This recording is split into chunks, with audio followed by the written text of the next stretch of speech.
The Wingman's not an easy gun. It's a pretty difficult gun to master.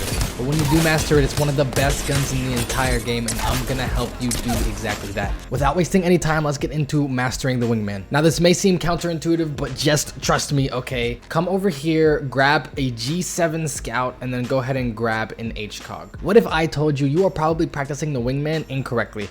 What you want to do is practice your first shot accuracy. So with the G7 Scout, what we want to do is we want to go ahead and come over here to the middle, and we're going to just start with the targets. And all you want to do is focus on hitting the middle of the target, but make sure you switch targets every single time, okay? You don't want to hit the same target more than once. This is just going to be our warm-up. What I also recommend is to get the feeling of scoping and unscoping in between your shots.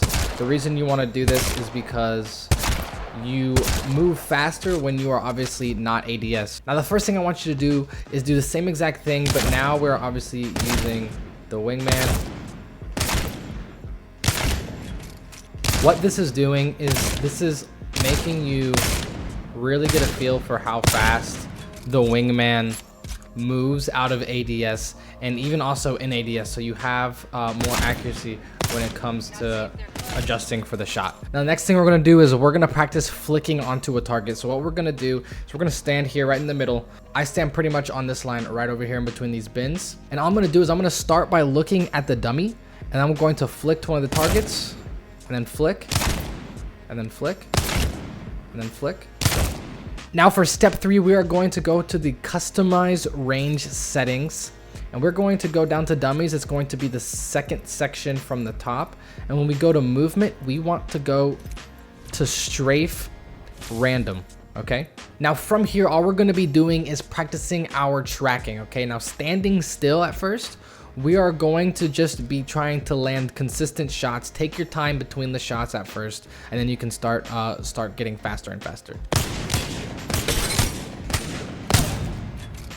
Now my number 1 tip for this stage would be to, first of all, take your time, but second of all, most importantly, don't try to anticipate their movement, okay? What I mean by this is as simple as it sounds. Just put your reticle on the person. I'm not trying to guess when they're going to change directions. I'm reacting, right? I'm being reactive. I'm not switching directions until I notice the opponent is switching directions, okay? And so what I'm pretty much saying to myself in my head is this person is going to be moving this direction forever. Okay, and that's what I'm assuming until they prove me otherwise, okay? And other than that, I mean, all I can say is then once you feel confident to take the shot, and take the shot. Now for the next step, we're going to be doing pretty much the same thing, but we're going to add a little bit more difficulty with our strafing, okay? So now the next thing I'm going to do to practice is counter strafing. There's 2 types of strafing. There's mirror strafing, and what mirror strafing is pretty much just copying your opponent's movement. So if he goes to the left, I'm going to my right, so that it looks like we're just following each other. And then counter strafing is the opposite, right? Counter strafing is when he moves one direction, I'm moving the opposite direction, or technically I'm putting in the same input as he's putting in, right? So now while counter strafing, all we're gonna do now is the same exact thing.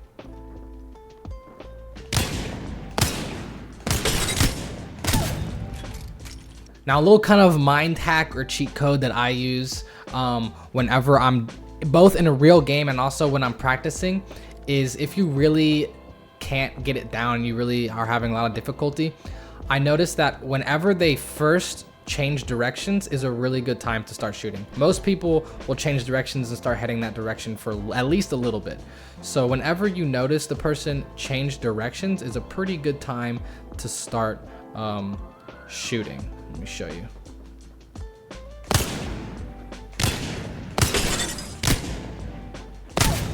Okay, so whenever he's changed directions, I just kind of took my shot.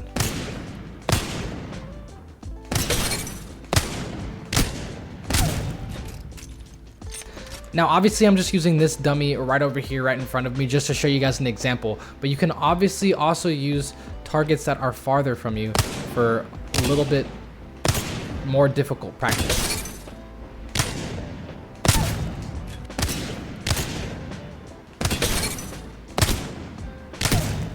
Now, if you follow these steps, then I promise you, you're going to see a difference, and you will see yourself hitting more shots in game. I promise you. I hope this helped you out, and if it did, think about dropping a like on the video. Think about subscribing to the channel. It helps a lot.